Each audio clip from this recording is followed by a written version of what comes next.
안녕, 민규쌤입니다. 2024학년도 수능 대비 9월 모의평가 해설하도록 하겠습니다.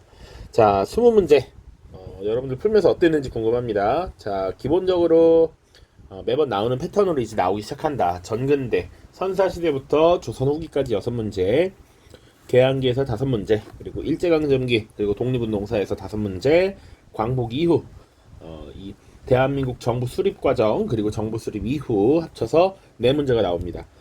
모두 다 알다시피 전근대에서는 선사에서 고대까지 2개, 고려시대 2개, 조선시대 2개 이렇게 보면 되고요. 여러분들 공부할 때 깨알같이 제가 만들어 놓은 자료가 있습니다. 그 커뮤니티나 영상 링크에다가 공유를 해 놓을 테니까 보시면 핵심 키워드들을 중심으로 이제 암기를 하는 이런 자료를 만들어 놨으니까 그것만 거기는 개념 키워드들만 암기를 해도 푸는데 지장이 없다. 굳이 말하자면 이번 시험에서 좀 특이점이 왔던 것은 15번에 있는 문제입니다. 자, 신한 청년당이라고 하는 게 나왔어요. 자, 상하이 지역에서 활동했던 단체이고요. 이 신한 청년당에서 어떤 활동, 어떤 일이 있었는지를 찾는 게 나왔는데 사실은 이 지역에서 곧 이제 대한민국 임시정부가 수립이 되면서 그것과 연계해서 어느 정도 추가로 지금 역사적 사실을 물어본 것 같습니다. 그 외에는 수능 대비 자료에 다 들어 있으니까 파악을 할 수 있다. 그리고 사실은 속어법으로 풀면 충분히 제거가 되고 풀 수 있는 문제였습니다. 자, 그리고 여러분들이 그 다음에 오답률이 가장 많았던 게 이 3번 문제더라고요. 선사와 고대에서 2문제 나오고 이번에는 신석기 시대 하나, 고구려가 하나 나왔는데 그 수능 대비 자료로 영상 찍어놓은 거 보면 항상 문화 파트와 연계해서 삼국시대가 나온다라고 이야기를 했습니다.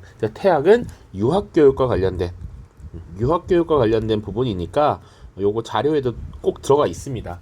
그러니까 한 번쯤 보시기를 권합니다. 고구려의 태학. 앞으로도 계속 비슷할 겁니다. 신라의 국학, 신라의 임신서기석 이런 것들 조금 주의해서 보시면 되겠습니다. 난이도 자체는 사실은 뭐 크게 어렵진 않으나 여러분들이 국영수나 다른 탐구 과목을 공부하는 데 집중되어 있기 때문에 조금 공부하기 애매한 그런 것들이 있죠. 그래서인지 모르겠으나 사실은 6월에 비해서도 사실 좀 더 쉬운 편입니다. 실제로 고3 학생들이 체감하는 거 선생님이 근무하고 있는 학교에서도 그랬고요. 다들 전반적인 분위기는 조금 할만했다라던 것 같습니다. 1번부터 쭉 풀어보죠. 가에 들어갈 유물로 가장 적절한 것은? 이라고 되어 있습니다. 다음은 가 시대의 주요 유물입니다. 이 시대의 사람들은 간석기를 사용했고 농경과 목축, 움집, 정착생활 그리고 갈판과 갈돌, 가락바퀴 이렇게 쭉쭉쭉 정말 힌트가 많이 나와 있습니다. 선생님이 설명할 때 항상 신석기 아니면 청동기가 나올 거다 이렇게 얘기를 합니다. 그러니까 이 1단원 자체가 이제 국가의 성립이라고 하는 것을 첫 테마로 잡고 있기 때문에 청동기 시대 국가가 만들어지니까 그 만들어지는 청동기 그 이전 국가가 만들어지기 이전과 만들어지고 난 이후를 구분을 좀 해야 합니다. 그래서 신석기 아니면 청동기가 나올 가능성이 크다. 그 중에 지금 신석기가 출제된 것이고요. 신석기와 관련해서는 사실 주요 키워드들이 다 나와 있습니다. 간석기, 대표적인 간석기로 갈판과 갈돌 나와 있고요. 농경과 목축, 더 안정적인 이제 식량 생산이 이루어지면서 정착 생활하기 시작했고, 그러니까 좀 더 견고한 움집을 만들기 시작했다. 그게 핵심 키워드입니다. 그리고 한반도에서 사용했던 대표적인 신석기 시대 유물 하면 바로 1번 빗살무늬 토기가 정답으로 나와야겠죠. 여기서 봐야 될 건 이제 다른 이미지들도 다른 선지들도 한번 정리를 해보자 라는 겁니다. 비파형 동검이라고 돼 있어요. 그러니까 청동기이다. 청동기. 그러니까 예를 들어서 청동기 시대를 문제를 낸다면 비파형 동검 나올 수 있고요. 여기 하나 더 추가로 고인돌이 나올 수 있어요. 지배자의 무덤으로 추정하고 있는 고인돌 이미지로 또 나올 수 있다. 3번에 있는 임신서기석은 신라와 관련된 유물입니다. 신라. 당시 신라의 청년들이 우리가 앞으로 유학교육, 이 유학 서적을 열심히 읽고 우리가 공부하자라고 하는 것을 다짐했던 겁니다. 그래서 신라의 유학교육과 관련해서 출제가 충분히 될 수 있는 부분이다. 자, 그리고 4번에 있는 당백전은 흥선대원군 때 흥선대원군 때 경복궁을 다시 짓는 중건 과정에서 발행한 화폐였죠. 고액 화폐였고요. 그리고 인플레이션, 물가 폭등을 초래해서 백성들의 삶을 어렵게 만들기도 했습니다. 자, 그리고 삼국유사, 삼국시대에 있었던 역사를 정리한 책 두 가지가 있어요. 하나는 삼국사기고 하나는 삼국유사이죠. 요거 고려 후기에 만들어진 역사서고요. 일연이라고 하는 스님이 적었습니다. 자, 그래서 이 고려 전기에 김부식이 쓴 삼국사기에 좀 차이가 있습니다. 이 김부식은 왕의 명령을 받아서 역사를 정리함으로써 일종의 정사의 성격이 강하고요. 삼국유사는 야사의 성격이 좀 더 강합니다. 그리고 이 명칭에서 알 수 있듯이 중국에서 만들어진 역사서 사기의 서술 방식을 따라서 기전체 양식으로 지금 쓰여졌다. 그래서 본기, 열전, 표지 이런 형태의 구성을 가지고 있다. 그리고 여기는 김부식은 유학자였기 때문에 유교적 합리주의 사관에 의거하여 믿을 수 있는 것들만 주로 기록을 했다라는 것이죠. 신비하고 기이한 걸 기록하지 않았습니다. 그런데 삼국유사에는 신비하고 기이한 것도 기록을 하게 되고요. 그래서 이때 우리 단군 고조선에 관련된 이 신화 혹은 설화라고 하는 것이 기록이 되어 있습니다. 삼국사기에는 단군 이야기가 없습니다. 그런데 삼국유사와 제왕운기에는 이 고조선의 단군 이야기가 담겨있다. 기억해 두셔야 합니다. 자, 2번입니다. 다음 가상대화에서 미출신 단판이 끼친 영향으로 가장 적절한 것은 거란장수 소손영과의 단판에서 어떤 말씀을 하셨습니까? 우리는 고구려를 이어받기에 나라 이름을 고려라고 했고 여진을 몰아내고 우리 옛 땅을 찾는다면 거란과 국교를 맺을 것이라고 설득했습니다. 서희의 단판이죠. 서희의 단판. 요거 이제 고려 시대의 문제는 보통 이 고려의 정치사에서 하나, 그리고 고려의 외교 관계에서 하나 이렇게 나오는 걸로 지금 정리가 되어가고 있는 것 같습니다. 자, 그래서 고려의 외교 관계라고 했을 때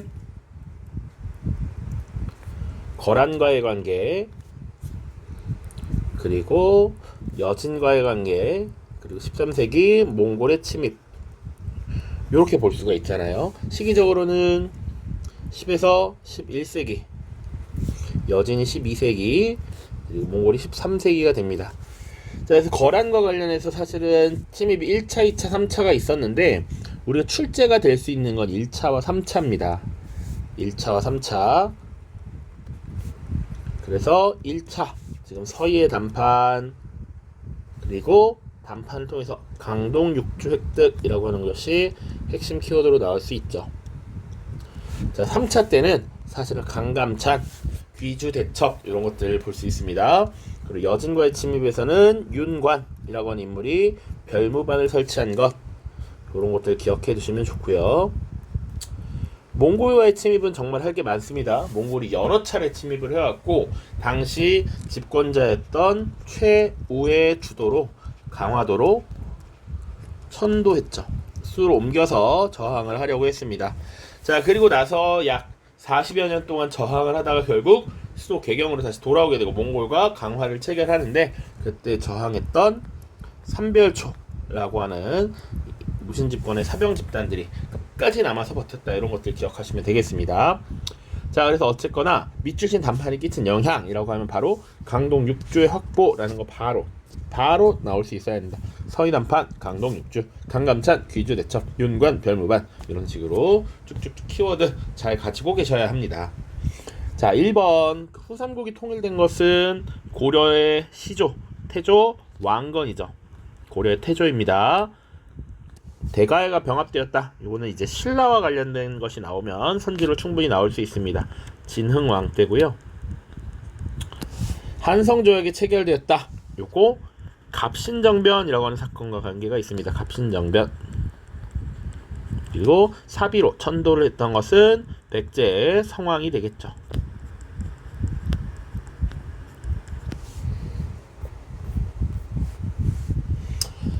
3번입니다. 가국가에 대한 설명을 옳은 것은 지금 선생님이 EBS를 봤을 땐 이 문제가 가장 정답률이 낮았습니다. 근데 잘 보시면 일단 삼국 사기예요. 그러면 이거 고구려, 백제, 신라 중에 하나를 골라야죠. 확률이 줄어들었습니다. 자, 그리고 이제 보면 땡땡땡 왕 전진으로부터 불교를 수용했다. 율령을 반포했다. 그리고 땡땡 왕 때 평양으로 도읍을 옮겼고 백제 도성을 함락시켰다. 이걸로 사실은 이게 어떤 나라인지는 알 수 있어야 합니다. 자, 고구려입니다. 고구려. 그리고 고구려는 선생님이 기억해야 될 왕, 강조하는 왕이 딱 2명이 있는데 그 2명이 물론 3명이지만 출제가 될 수 있는 건 이 2명이 가장 세다. 소스리왕과 장수왕이죠. 그래서 소스리왕 때는 불교도 수용했고요. 율령도 반포했고요. 그리고 유학교육을 하기 위해서 태학을 설립하기도 했습니다. 장수왕 때 평양으로 천도해서 남진정책 추진했고요. 백제 도성을 함락시켜서 계로왕을 전사시키고 그래서 백제가 도읍을 웅진을 옮기는 이런 얘기도 했었죠. 자, 그래서 지금 고구려에 대한 설명이고 고구려와 관련된 것을 찾으면 되는데 지금 이 삼국시대를 묻는 문제는 보통 지금 다 문화 파트와 연결이 되어 있다. 왜 그렇다라고 얘기했냐면 우리 교육과정의 성취 기준이라는 것을 보면 고대 사상이나 문화를 조금 잘 알고 있느냐 이걸 묻도록 되어 있어요. 그래서 가급적 문제를 낼 수 있는 게 제한되기 때문에 가급적 이렇게 삼국시대와 문화를 묶어서 출제를 하실 것이다. 물론 안 그럴 수도 있지만 그럴 가능성이 가장 큽니다. 자, 그래서 쭉 보면 왕건이 건국하였다. 이건 고려라는 나라죠. 고려. 그리고 2번 태학이 설립되었다. 요게 정답이 되겠습니다. 소스리왕 때. 3번 골품제를 시행하였다. 요거 신라죠. 신라. 신분제도와 관리의 등급이 제한되어 있는 관등제가 연동되어 있었다라는 것 신라의 특징입니다. 간도협약을 체결한 것은 중국의 청나라와 일본의 통간부가 되겠습니다. 대한제국이 외교권을 빼앗기 이후에 체결이 된 것이죠. 군국 기무처 이것은 조선 정부가 1차 가보개혁 때 추진을 했던 개혁 과정 중에 그 개혁을 총괄하는 게 요가 군국 기무처였습니다.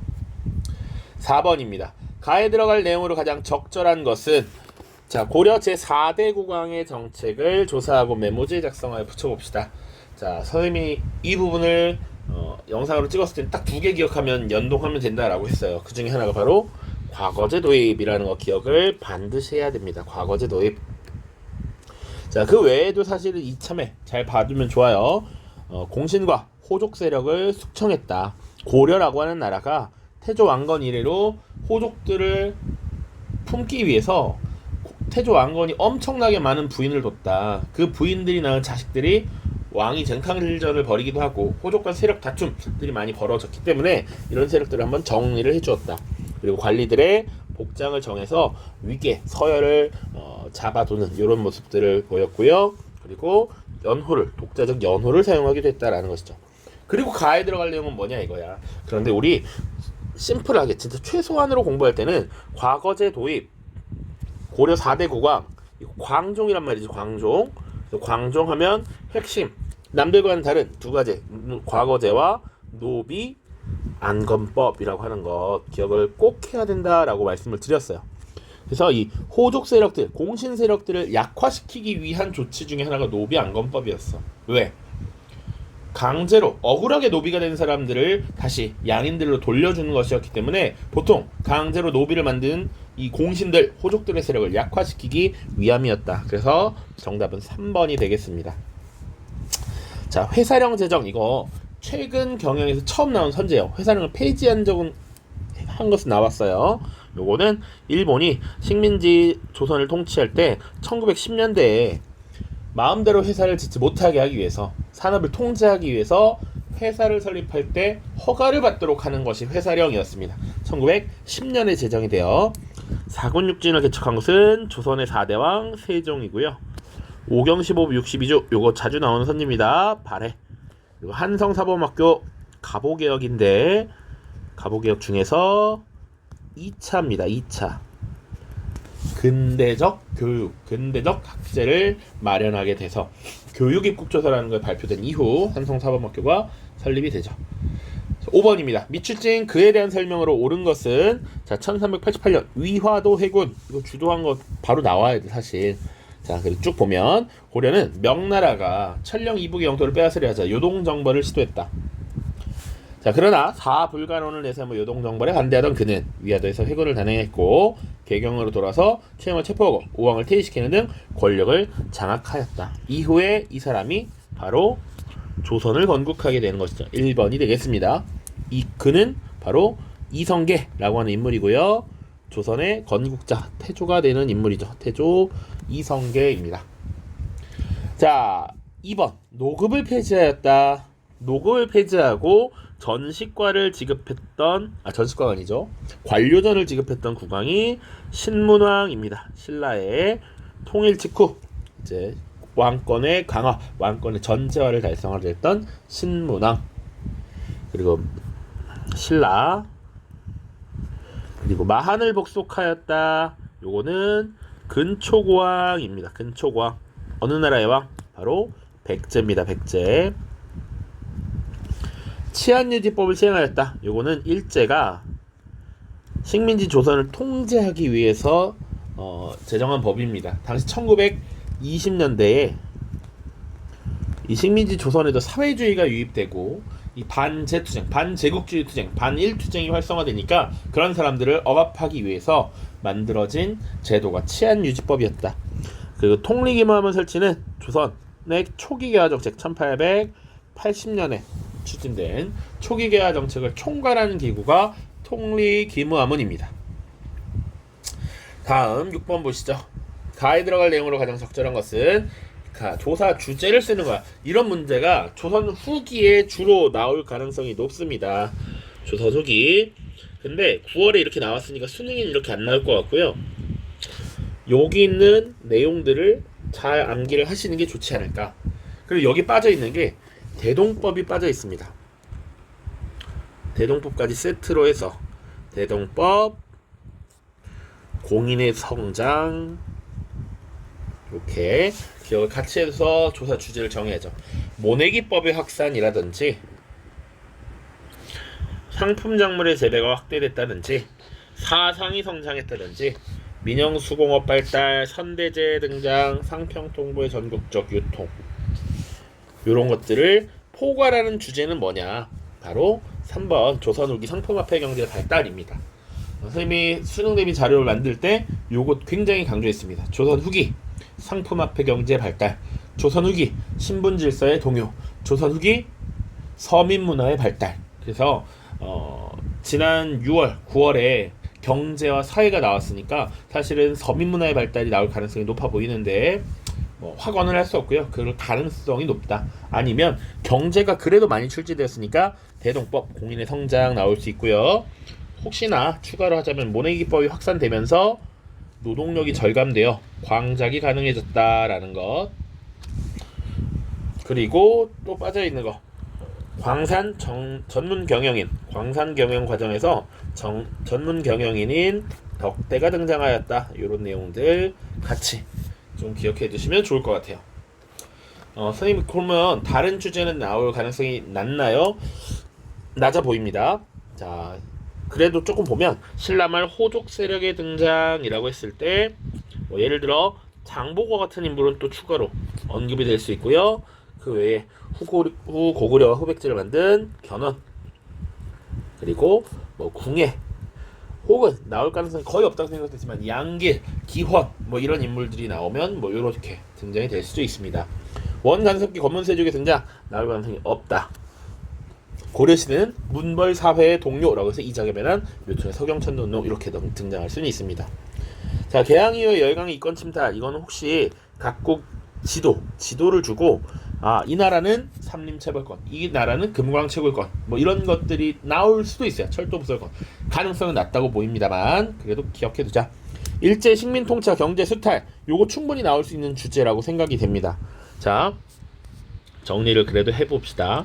식민통치, 이거 수능 대비 자료에 다 있는데 1910년대, 20년대 그리고 30년대 이후 이렇게 정리를 할 수 있겠죠. 식민통치라고 하면 1910년대는 강압적인 공포 분위기를 조성하는 무단통치,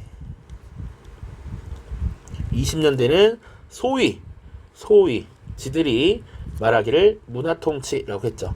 그래서 무단통치를 벗어던지고 되게 유화적으로 통제하는 것처럼 보였으나 실질적으로는 친일파를 양성해서 민족 분열을 추구했던 것이었다.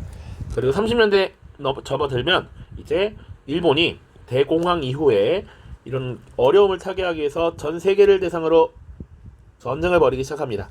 이미 수업 때는 전 세계를 대상으로 맞짱을 뜨기 시작한다 이렇게 얘기했어요.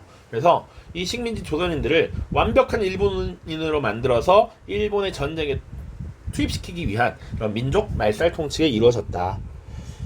자, 그리고 경제 스타일과 관련해서는 1910년대는 이런 것들 기억하면 됩니다. 토지 조사 사업, 식민지 조선의 땅을 조사해서 세원을 확보하고 미신고 토지나 왕실의 토지들을 일본이 흡수하려는 이런 모습이었죠. 그리고 산업을 통제하기 위해서 회사령이라고 하는 것을 제정합니다. 회사 만들면 다 허가를 받아라. 그리고 20년대가 되면 일본에서 쌀이 부족해서 쌀 소동이라는 게 일어나요. 그래서 식민지 조선을 식량 기지로 만들기 위한 산미 증식 계획이라고 하는 것이 주로 이루어지죠. 그리고 이 회사령은 폐지합니다. 그래서 자유롭게 산업이 발전할 수 있도록 일본 회사가 식민지 조선에 들어올 수 있도록 이렇게 자리를 마련한다. 자, 그리고 민족 말살 통치 시기에는 경제적인 것은 뭐 남면 북양 정책, 그래서 일본 산업 발달을 위한 원재료들을 주로 육성하려는 이런 정책들이 펼쳐진다거나 아니면 38년 이후에 이제 세계대전, 중일전쟁과 세계대전에 참여하면서 국가 총동원법이라는 걸 만들어서 미국을 공출한다든지 금속을 공출해 간다든지 이런 모습들이 나타나죠.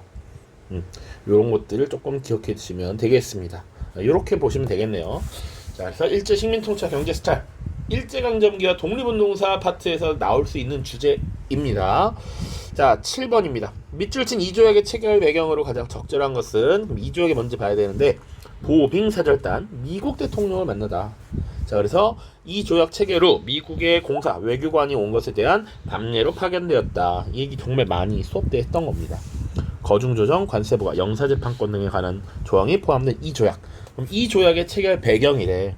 이 조약은 기본적으로 조미, 수호, 통상 조약이었죠.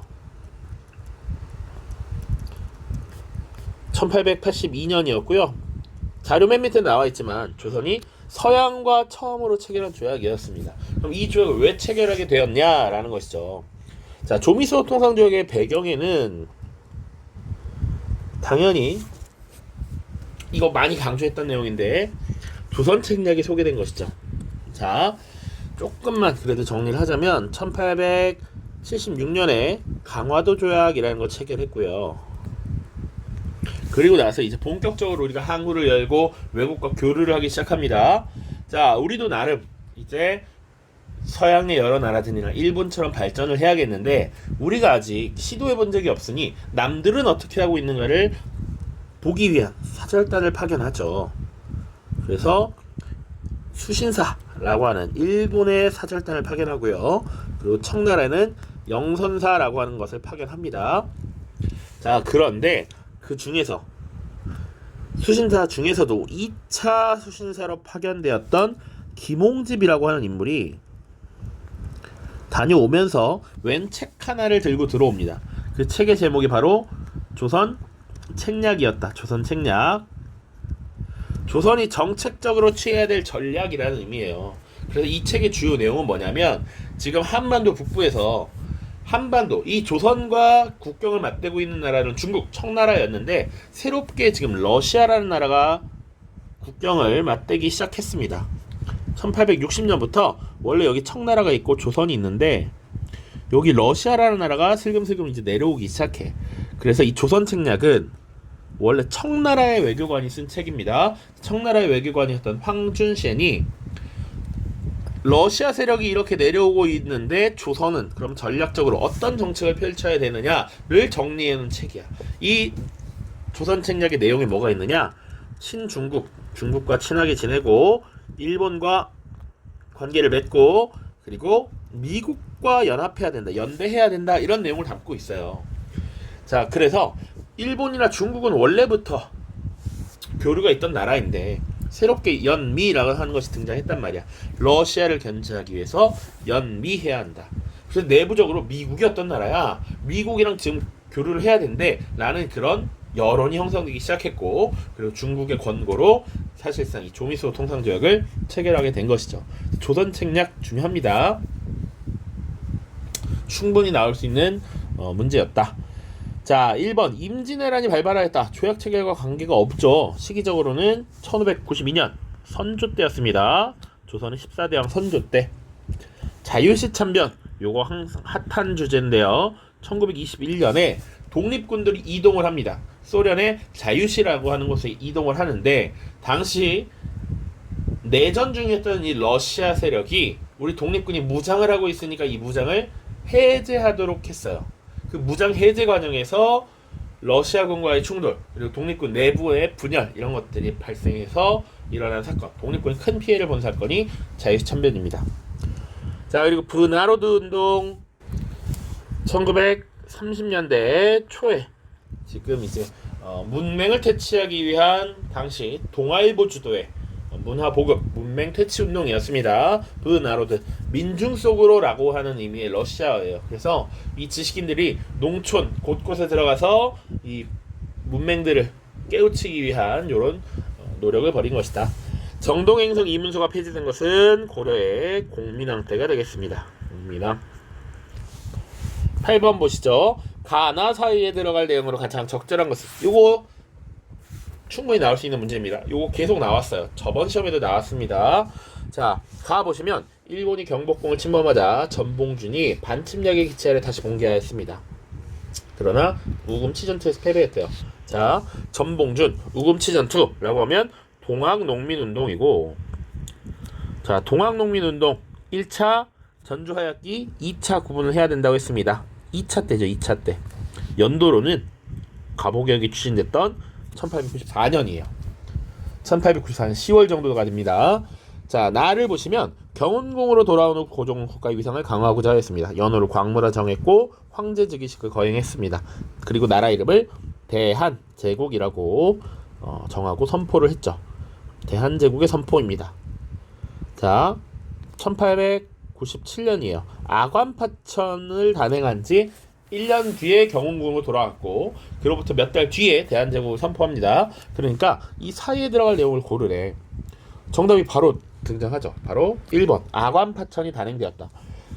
잘 보시면 조금 쉬웠던 게 궁궐로 돌아왔대. 원래 그 전에 궁궐이 아닌 어딘가에 가 있었다는 얘기잖아요. 그렇죠. 아관파천이 단행되었다. 그게 1896년입니다. 자, 보기 보고 조금만 더 설명을 할게요. 쌍성총관부가 설치되었다. 그것은 몽골에 의해서 몽골이 강화를 체결하고 사실상 고려를 부마국으로 삼고 난 뒤에 쌍성총관부를 설정해서 고려의 북방 영토를 빼앗아간 것이죠. 이것을 회복하는 건 공민왕 때였습니다. 자, 강화도 조약 체결 1876년이니까 훨씬 이전이고요. 홍경래의 난이라고 하면 항상 요거까진 기억해야 돼. 세도 정치 시기. 연도로는 1811년입니다. 평안도 지역에 대한 차별에서 일어난 것이고요. 암태도 소작쟁이가 발생하였다. 1923년 지금 전라도 신안 지역에 있었던 암태도에서 그 당시 지주였던 지주 문제철이 고율의 소작료를 매기면서 소작농들을 압박하니까 그때 일어났던 일종의 파업이었습니다. 암태도 소작쟁이. 사회주의가 1920년대에 유입된 이후에 이런 것들이 늘어났다라고 보시면 돼요. 자, 그래서 이 부분이 사실 지금 계속 출제가 되고 있습니다. 그래서 1894년부터 대한제국의 선포까지. 자, 조금 더 봐야 될 건 뭐 드러날 사건은 뻔합니다. 동학농민운동이든 혹은 이 시기에 추진된 갑오개혁이든 지금 똑같이 1894년에 일어났단 말이죠. 너무 촘촘하게 묻지는 않을 겁니다. 그래서 갑오개혁과 동학농민운동을 앞에 자료로 주고 대한제국의 선포를 보통 뒤에 자료로 주거나 혹은 뭐 국권 피탈, 한일의 정서 혹은 러일 전쟁의 시작 이런 것들을 줄 가능성이 높습니다. 그러면 그 가운데 드러날 수 있는 사건 뭐가 있느냐? 1895년 을미사변이라고 하는 것, 혹은 이 을미사변 이후에 추진했던 개혁 중에서 단발령 시행 이런 것들 나올 수 있고요. 그 다음 여기 있는 지금 정답으로 나온 아관파천 요 사건이 나올 수가 있습니다. 이 한국사가 절대평가되고 나서는 촘촘하게 디테일하게 묻기는 어렵기 때문에 사실 딱 요 정도를 물어볼 수 있다. 근데 6월에도 나왔고 9월에도 지금 나오고 있다. 수능에도 나올 가능성이 높으니까 잘 봐주셔야 합니다.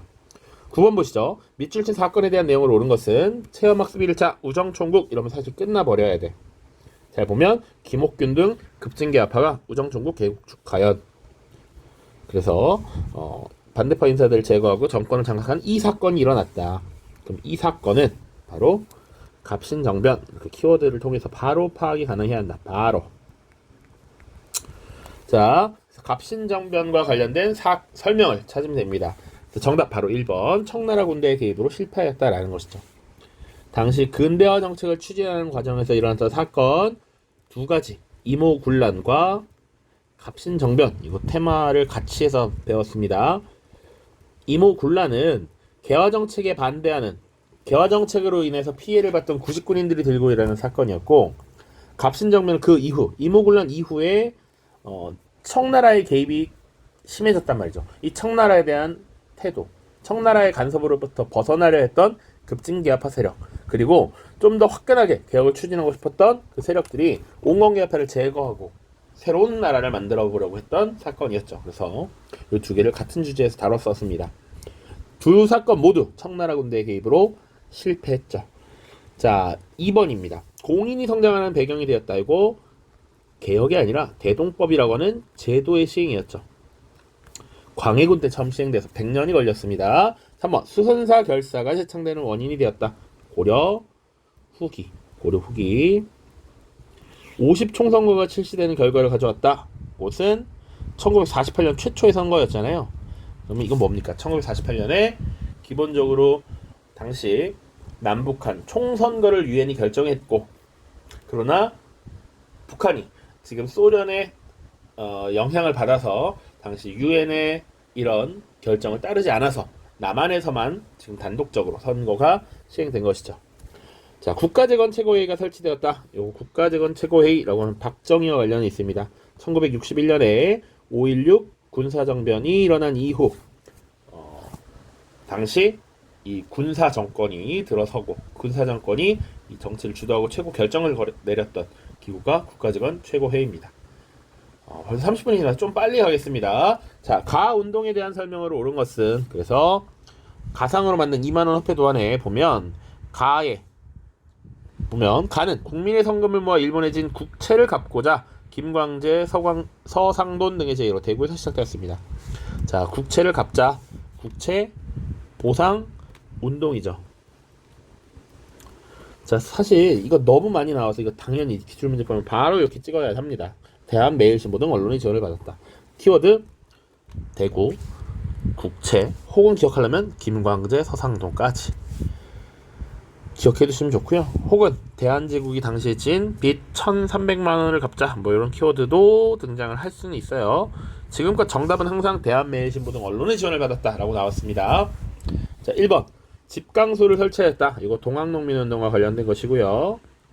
2번 서경천도를 주장한 것, 묘청의 서경천도 운동이죠. 3번 YH 무역 사건의 계기가 되었다. 자, 당시 이제 제2차 석유파동이 78년에 일어나면서 이 회사를 이제 폐업하는 조치가 일어나요. 그러니까 이제 강제 해고가 된 것이죠, 사실상. 그것이 당시 YH 무역에 근무하던 여공들의 이런 투쟁을 일으키게 되는 계기가 되었습니다. 굳이 따지자면 석유파동 두 차례 있습니다. 두 차례. 5번 미소공동위원회가 개최되는 결과를 가져왔다. 이거는 모스크바 3상회의입니다. 모스크바 3상회의. 자, 11번으로 가죠. 가 단체에 대한 탐구 활동으로 가장 적절한 것은 드디어 나왔습니다. 선생님이 요게 이제 애국개몽운동단체가 나온다면 딱 하나 신민회만 나올 거야 라고 생각을 했는데 봅시다. 안창호, 양기탁 등이 창립하였습니다. 물론 이제 국권수호운동을 벌인 단체. 공화정 수립을 제안했다. 태극사관과 자기회사를 운영했다. 이런 것들을 종합했을 때 바로 신민회라는 단체구나. 신민회. 자, 그래서 신민회 활동 지금 쭉 찾아보면 될 겁니다. 자, 도병마사의 기능을 찾아본다. 이 선지도 처음 나온 선지긴 한데요. 고려와 관련이 있죠. 고려의 중앙정치제도와 관련이 있습니다. 제가회의라고 하면 고구려와 관련이 있고요. 대성학교의 설립 목적, 이게 정답이죠. 대성학교 혹은 오산학교 기억하셔야 됩니다. 대성학교라고 하면 안창호 선생이 만든 학교고요. 오산학교라고 하면 남강 이승훈 선생이 만든 학교입니다. 그 정도 보시면 됩니다. 자, 4번 탕평정치라고 하면 조선 후기 영조나 정조가 될 것이고요. 조사 시찰단 파견된 거 1881년입니다. 그래서 초기 개화 정책을 추진하는 과정에서 일본을 염탐하고 나름 일본의 발달 상황을 확인하기 위해서 국왕이었던 고종이 파견했던 사신단입니다. 자, 조금 더 나아가자면 이 신민회는 이제 저 만주 지역에다가 신흥 강습소라고 하는 것을 설치해서 일종의 장교를 양성하기 위해 노력합니다. 그러니까 기존의 국권수호운동을 벌인 애국개몽운동단체, 애국개몽단체들은 기본적으로 실력 양성을 중시했고 의병투쟁을 비판했어요. 그런데 이 신민회는 의병투쟁에도 굉장히 호의적이었다라는 것이었죠. 그래서 신흥강습소를 설치했다. 자, 이 신흥강습소를 설치하고 만주 지역에 자신의 재산을 다 들이부은 이런 노블리스 오블리제의 표상이라고 할 수 있는 인물이 이회영이고요. 현재 육사에 흉상이 있는데 이것을 옮긴다라고 하는 논의가 벌어지고 있습니다. 12번 넘어갑시다. 가 단체에 대한 설명으로 옳은 것은 자, 어린이 대운동회라고 하는 지금 그림이 그려져 있습니다. 어린이 대운동회. 자, 어린이 대운동회 말판은 잡지 어린이의 1930년 2월 부록에 제공된 놀이용 말판이다. 어린이는 가에 의해 1923년 3월 1일에 간행될 예정이었지만 검열로 인해 3월 20일에 간행되었고 가 단체는 어린이날을 정하고 기념 행사를 하는 등 일정기 소년운동에 앞장섰습니다. 가 단체는 모를 수도 있으나 어린이와 관련된 것 딱 정답은 바로 보였을 겁니다. 소파 방성환 선생이 주축으로 활동하였다. 자, 이 단체는요 천도교 소년회라고 하는 단체입니다. 천도교 소년회. 여기서 활동했던 게 방정환 선생인 것이죠. 됐죠? 인조반정을 주도한 것 조선시대의 붕당 세력이었던 서인이었고요. 105인 사건으로 탄압을 받은 것은 아까 문제 나왔던 신민회입니다.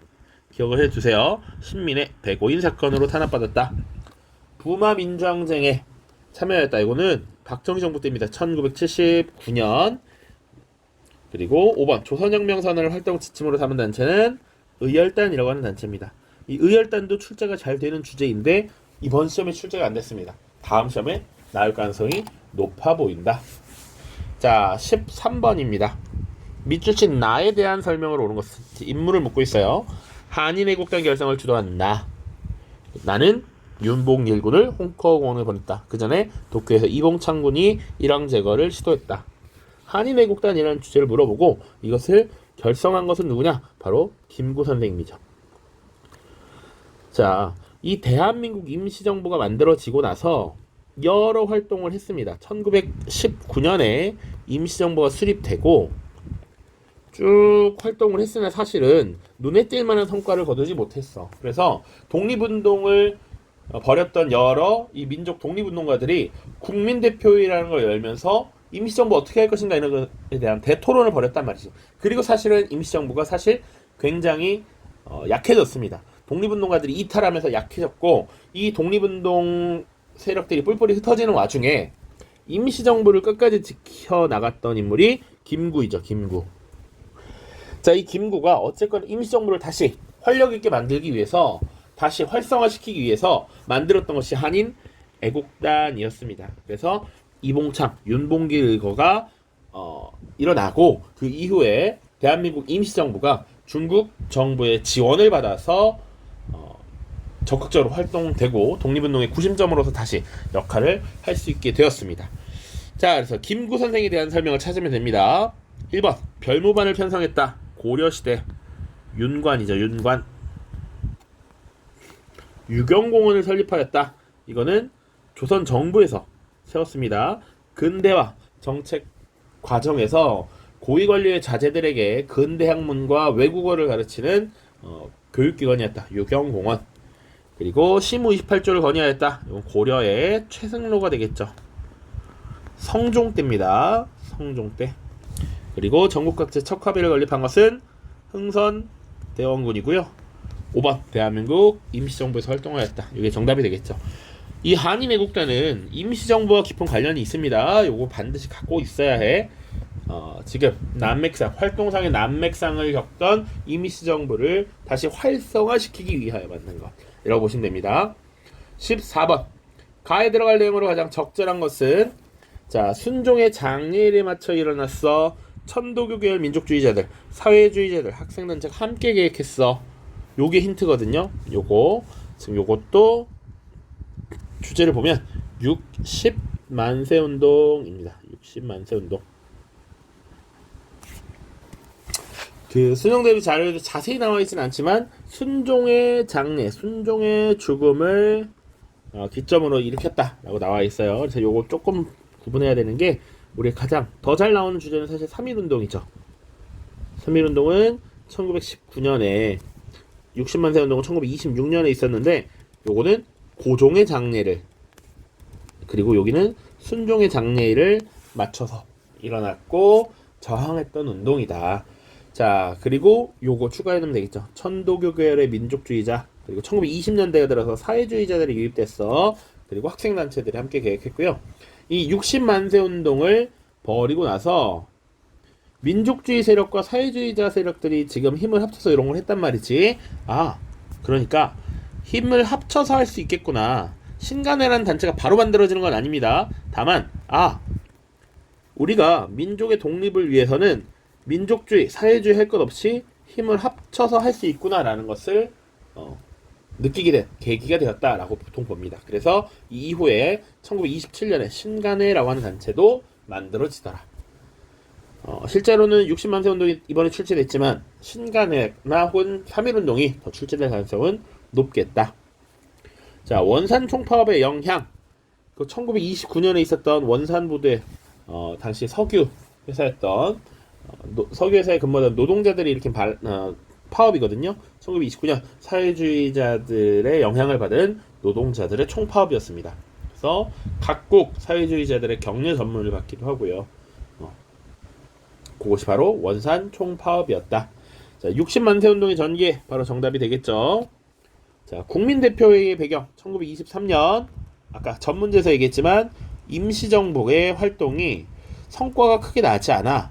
그리고 임시정부의 이 활동 노선에 대한 불만 이런 것들이 많았기 때문에 독립운동가들이 모여서 독립운동에 그리고 임시정부의 진로를 두고 크게 논의했던 것이 1923년에 있었던 국민대표회의입니다.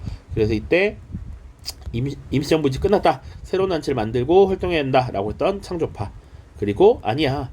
지금 이거 어떻게 만들었는데 이거 잘 고쳐서 개조해서 쓰자라고 했던 개조파 등으로 나뉘어서 논쟁이 벌어졌습니다. 자, 4번 임술농민봉기의 원인. 임술농민봉기는 세도정치 시기 일어난 대표적인 민란이죠.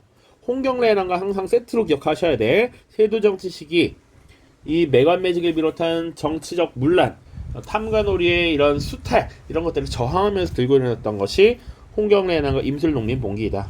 자, 1862년이고요. 임술농민봉기 이때 이게 왜 일어났는지 사건을 조사하고 해결하기 위해 파견됐던 관리가 박교수라고 하는 인물이 있었고요. 이 이후에 삼정의 문란이 문제다라고 해서 삼정 이정청이라고 하는 관청을 임시로 설치해서 문제 해결을 위해 노력하기도 합니다. 물론 근본적 해결은 이루지 못했다. 자, 그리고 정전협정이라고 하면 6.25 전쟁과 관련된 것이죠. 1953년 7월 27일에 체결된 조약입니다. 그래서 정답은 2번이다. 자, 15번 밑줄 친 이 단체에 대한 설명으로 옳은 것은 자, 이게 가장 지엽적 내용을 물어본 것이다. 근데 사실은 속어법으로 다른 것들을 제거하면서 풀 수도 있었다. 이 편지는 이 단체의 여운형이 1918년 11월 미국 윌슨 대통령의 특사에게 보낸 것이다.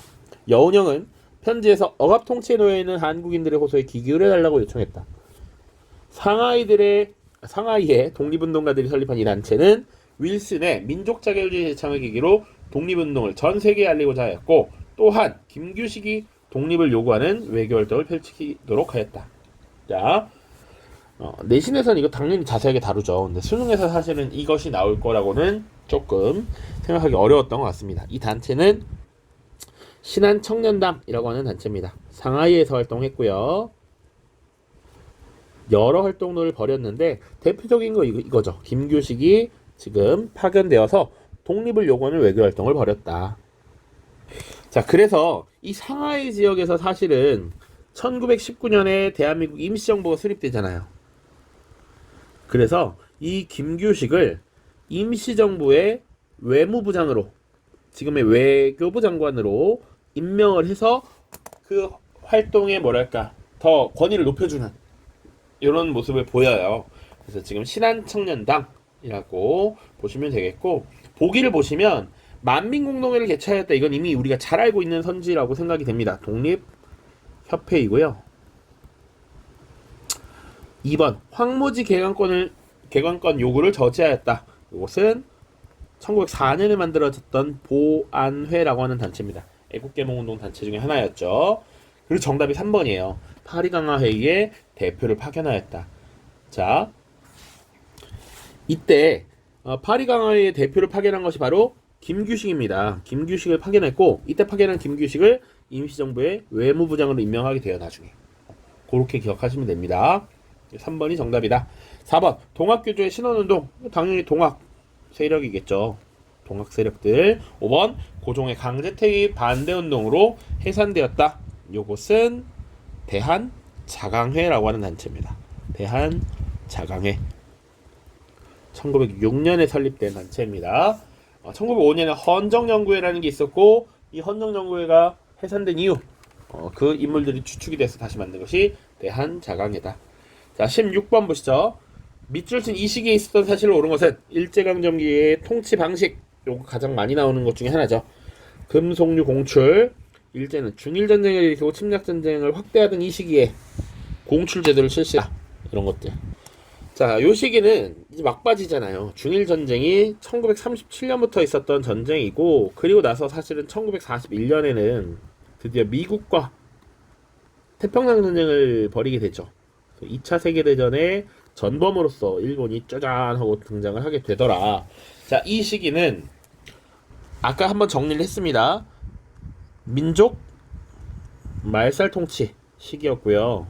그리고 국가 총동원법을 제정해서 이렇게 공출 제도를 시행했다라고 하는 거지. 국가 총동원 체제였다. 자, 요 시기에 있었던 사실 1930년대 30년대 이후 어떤 일들이 있었느냐. 자, 1번 균역법 보세요. 균역법 이거 조선의 영조 때죠. 군역을 고르게 하다. 군역의 부담을 낮춰주던 제도였죠. 독사 삼품과 이거 통일 신라잖아. 원성왕 때고요. 재물포 조약 이모군란의 결과 일본과 체결한 사건이고, 제너럴 참모로 사건 흥선대원군 때죠. 근데 5번 황국 신민서사 암송. 황국 천황폐하의 국가라는 거거든. 천황국가의 신하된 백성으로서 해야 될 것들, 그런 마음가짐들을 줄줄줄 외우게 시켰던 겁니다. 그래서 우리 한국인으로서의 정체성을 말살시키고 일본인으로 세뇌시키려는 요런 조치였던 것이지. 5번이 정답입니다. 이 시기에 또 나올 수 있는 것들이 뭐가 있느냐. 일본식 성과 이름을 사용하게 하는 창씨개명 요런 것들이 가장 많이 나올 수 있고요. 혹은 신사참배를 강요한다. 신사참배. 혹은 궁성 방향으로, 일본이 천황이 있는 방향으로 절을 하게 하는 궁성요배 이런 것들. 그리고 또 뭐가 있어요? 국민학교라고 학교 이름을 바꿔버리죠. 황국 신민의 줄임말입니다. 국민학교. 그리고 각종 민족 언론이었던 조선일보나 동아일보 같은 것을 아예 폐간시켜버리는 이런 조치들이 이때 일어납니다. 자, 요 정도. 자, 17번. 가 전쟁 중에 있었던 사실입니다. 자, 이 전단은 대한민국 국방부가 제작한 것으로 북한군에게 살포되었다. 남한과 북한의 전쟁, 그럼 바로 6.25죠. 여기 국군과 유엔군이라고 나와 있습니다. 바로 6.25 전쟁 혹은 한국 전쟁이라고 보통 부르죠. 자, 그래서 이 시기 1950년부터 53년까지 있었던 역사적 사실을 고르라고 돼 있는데 전쟁 중에 있었던 거니까 사실 정답으로 나오는 건 딱 하나뿐이에요. 바로 4번 인천 상륙작전이 전개되었다. 당시 북한군의 기습 남침에 의해서 3일 만에 서울을 뺏기고 쭉쭉쭉 밀려서 낙동강전선만 겨우 방어하는 상태였습니다. 이런 북한의 침략 행위를 규탄하고 유엔군이 참전하게 되는데 이런 전시 상황을 뒤집기 위해서 메가더가 이끄는 유엔군이 인천 상륙작전을 전개하게 되죠. 요 선지는 또 나올 수 있습니다. 자, 보기 1번 홍범 14조 갑오개혁입니다. 갑오개혁 중에서도 2차에 해당합니다. 2차 연도로는 1894년, 한일의정서 1904년이죠. 군사기지 사용권, 그리고 일본의 조언을 충고를 받아들일 것, 이런 내용들. 전민변정도가 고려 공민왕 때 이 권문세족들을 견제하기 위해서 설치했던 기구입니다. 조선건국준비위원회 건준이라고 하는 것 1945년입니다. 바로 해방 직후 여운형이라고 하는 인물, 안재홍이라고 하는 인물이 당시 이제 국내 치안을 담당하고 다시 이제 새로운 해방 이후에 우리 민족의 국가 운영을 위해서 만든 단체였죠. 나중에 조선인민공화국을 선포하고 미군과 협상을 하려고 했으나 받아들여지진 않았습니다. 18번입니다. 다음 자료를 활용한 탐구활동으로 가장 적절한 것은 지금 광주에서 일어나고 있는 모든 참상은 여러분들이 상상조차 할 수 없는 일입니다. 지난 18일 이후 공수특전단들이 선량한 시민들과 지성인들을 상대로 무자비한 진압을 하고 있습니다. 또 계엄사령부가 다른 학생, 교수, 시민을 폭도로 몰아 학살을 감행하고 있습니다. 광주 시민들에게는 무엇보다도 한시가 절박합니다. 이런 내용들이 나와 있죠. 요거 5.18 광주 민주화운동에 대한 얘기입니다. 그래서 이 자료를 활용한 탐구활동이 뭐냐, 5.18 광주 민주화운동과 관련된 걸 찾아보면 되죠. 자, 1번 이모군란은 전혀 관계가 없습니다. 이모군란은 초기 개화정책과 관련이 있죠. 이때 99년들을 통폐합하고 신식군은 별기구를 만들고 차별했잖아. 그러니까 이모군란이 일어난 것이니까 전혀 관계없다. 위자료랑 물산장려운동, 이모군란 연도 1882년이고요. 물산장려운동은 1920년부터 추진되었죠. 일본 기업에 맞서서 한국 기업의 제품을 사주자라고 하는 국산품 애용 운동이었어요. 요거와 관련 없습니다. 3번 모스크바 3국 외상회의 1945년에 이제 한국이 독립되었는데 이 독립된 한국을 어떻게 할 것인가를 가지고 미국, 영국, 소련이 지금 논의를 한 것이죠. 그래서 미소공동위원회를 설치한다. 한국의 임시정부를 수립한다. 최고 5년간 신탁 통치한다. 이런 내용들을 결정을 했던 것이죠. 자, 4번 신군부에 저항한 민주화운동의 사례를 조사한다. 이게 맞죠. 당시 1980년 79년에 박정희 대통령이 죽고 나서 이 권력의 공백이 생겼고 이 권력의 공백을 당시 신군부 육사 11기 출신 전두환, 노태우 같은 이런 인물들이 치고 들어온 것이지. 그래서 당시 신군부 세력이 정치를 주도하게 되었고 이에 대한 반대운동을 벌이던 광주에 대한 이런 무자비한 학살을 벌였던 것이 5.18 사태입니다. 이 시기 광주 지역의 민주화를 위해서 끊임없이 자신의 목소리를 내고 저항하던 시민들을 지금 군대를 동원해서 무자비한 이런 학살을 벌였던 것이 당시 전두환이라고 하는 인물이죠. 정답 4번입니다. 5번 경제협력개발기구에 가입한 이유, 가입한 거 1995년입니다. 김영삼 정부, YS 정부라고 합니다. 자, 요것과 관련이 없죠. 19번입니다. 가 정부 시기에 있었던 사실로 옳은 것은 답이 먼저 나와버리네요. 입으로. 자, 가정부 시기에는 경제개발 5개년 계획, 베트남 파병 특수 등에 힘입어 경제가 성장했고 수출 100억 달러를 달성하기도 했습니다.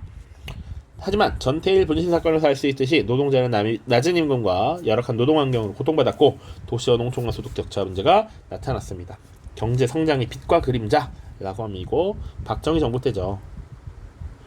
경제 개발 5개년 계획, 베트남 파병 다 지금 박정희 정부 때입니다.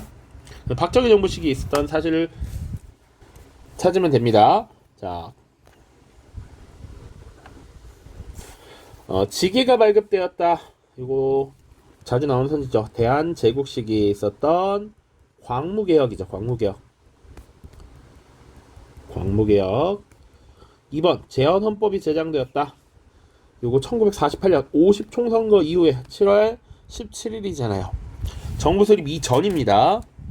3번 새마을운동이 시작되었다. 이게 정답이죠. 박정희 시대 때 대표적인 정책 새마을운동. 4번 금융실명제. 요거 1993년 YS 때입니다. YS 김영삼 대통령 때. 동양척식 주식회사 1908년에 일본이 한국의 토지를 관리하고 이것을 일본인들에게 분배하기 위해서 만든 회사라고 보시면 되겠습니다.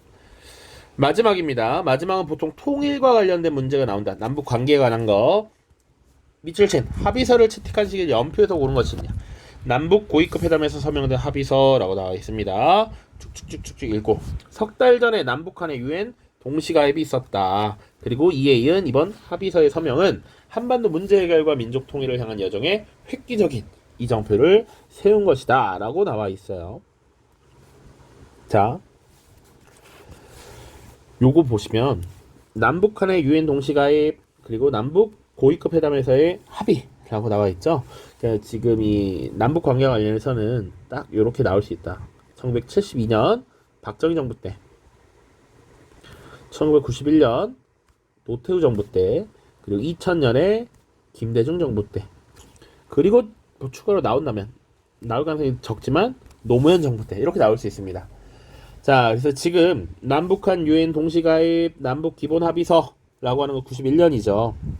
노태우 정부 때를 찾으면 되는데 노태우 정부가 등장한 게 6.29 민주화 선언 이후잖아요. 여기 1987년이죠. 1987년에 당시 전두환 정부 시기에 6월 민주항쟁이 일어나서 대통령 직선제를 요구하는 이런 움직임이 커졌고 당시 여당의 총재였던 노태우가 6.29 민주화 선언이라는 것을 발표하면서 직선제를 받아들였지. 그리고 나서 노태우가 대통령이 됐잖아요. 김대중과 김영삼이 분열했기 때문에 노태우 정부 시기에 그래서 이때 북방 정책을 펼치고 북한과의 화해 무드가 좀 조성되면서 남북 기본 합의서 채택하고요. 남북한 유엔 동시가입 이런 것들이 이루어졌죠. 1991년의 일이었습니다. 정답은 마가 되겠다. 요 6.15 남북 공동성명이 김대중 대통령 DJ 때고요. 7.4 남북 공동성명 이게 1972년 박정희 정부 때죠. 요거는 2000년입니다. 그리고 11.6 사태는 박정희 대통령이 중앙정보부장 김재규의 총에 맞아 죽었던 일이죠. 1979년이고요. 8.15 광복은 1945년 그리고 4.19 혁명 1960년 이렇게 보시면 되겠습니다. 자, 지금 20문제 쭉 풀어봤는데요. 사실은 문제가 굉장히 잘 나온 것 같습니다. 문제가 여러분들이 기본적으로 알아야 될 것들을 잘 물어본 문제라고 생각이 됩니다. 수능에서 한국사는 절대 평가가 되면서 어렵지 않다라고 했어요. 기출문제 반복해서 푸시고요. 필요하면 수능 대비 자료 거기 자료만 받아서 딱 보셔도 크게 문제가 되지 않을 것입니다. 거기 기출문제도 다 수록해놨어요. 나올 수 있을 만한 거 다 수록해놨으니까 한번 가볍게 풀어보시면 좋을 것 같습니다. 자, 모두 고생 많으셨고요. 꼭 다음 수능 때는 좋은 결과를 더 많이 얻으셨으면 좋겠습니다. 고생 많으셨습니다. 안녕.